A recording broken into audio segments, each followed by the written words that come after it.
भगवान बुद्ध अपने शिष्यों को उपदेश दे रहे थे कि तभी एक शिष्य ने उठकर कहा, भंते, क्या यह सत्य है कि जो व्यक्ति जैसा अन्न खाता है उसका मन भी वैसा ही हो जाता है? यह सुनकर भगवान बुद्ध ने एक कथा सुनाई। किसी जंगल में एक साधु रहता था। कितने ही लोग उसके दर्शन करने को आते। जो भी जाता उसे शांति मिलती।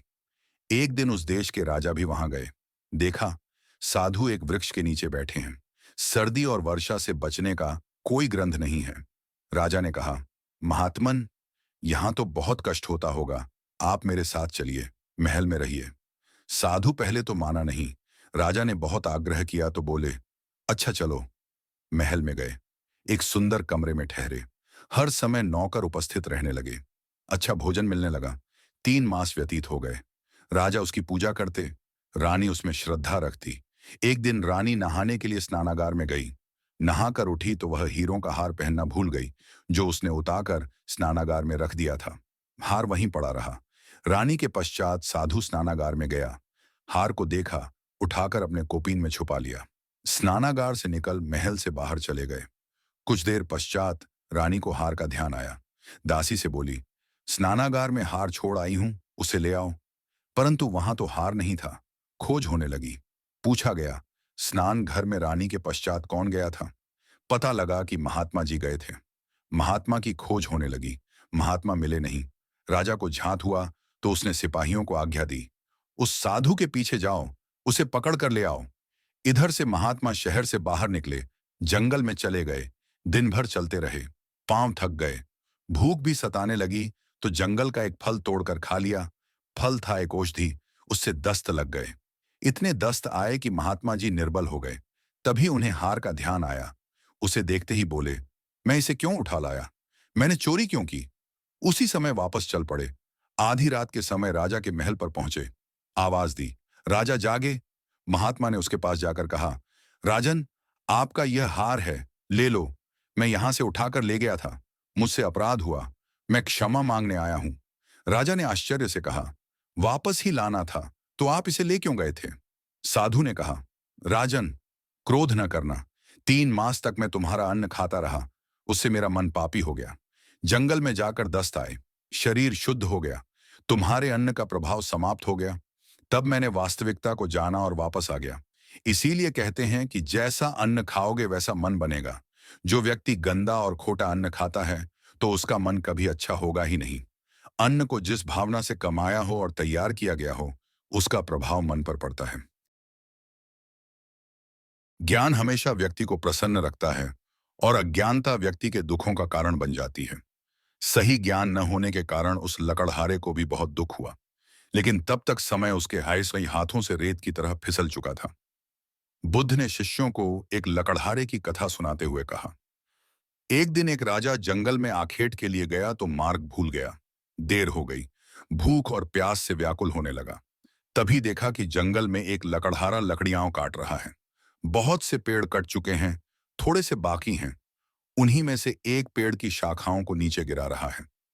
राजा ने उसके पास जाकर कहा, भाई, मैं बहुत भूखा हूं, बहुत प्यास लगी है। तुम्हारे पास खाने को कुछ है क्या? आमसा मैशय का लकड़हारे ने कहा, है, आओ बैठो। दूर उधर एक बावड़ी है, मैं वहां से पानी लाता हूं। तुम ये रोटी खाओ। और पोटली से निकालकर एक मोटी सी रोटी उसने राजा के सामने रख दी। थोड़ा सा शाक भी था। राजा ने उसको खाया। लकड़हारे का लाया हुआ पानी पिया। शांत होकर कहा, मैं अमुक स्थान का राजा हूं, मार्ग भूल गया हूं। लकड़हारे ने मार्ग बतला दिया। राजा ने कहा, कष्ट के समय तुमने मेरी सहायता की। यदि तुमको कभी आवश्यकता पड़े तो मेरे पास आ जाना, मैं तुम्हारी सहायता करूंगा। कुछ दिन व्यतीत हो गए। धीरे धीरे वन में सभी वृक्ष समाप्त हो गए। लकड़हारा लकड़ी काटकर इनके कोयले बनाकर बेचता था। अब वह अपनी जीविका चलाए तो कैसे? वह बहुत दुखी हो गया। दुखी चित्त से राजा के पास पहुंचा। सेवकों ने राजा को सूचना दी कि लकड़हारा आपसे मिलना चाहता है। राजा को स्मरण हो आया कि हाँ, उसने एक लकड़हारे को सहायता देने का वचन दिया था।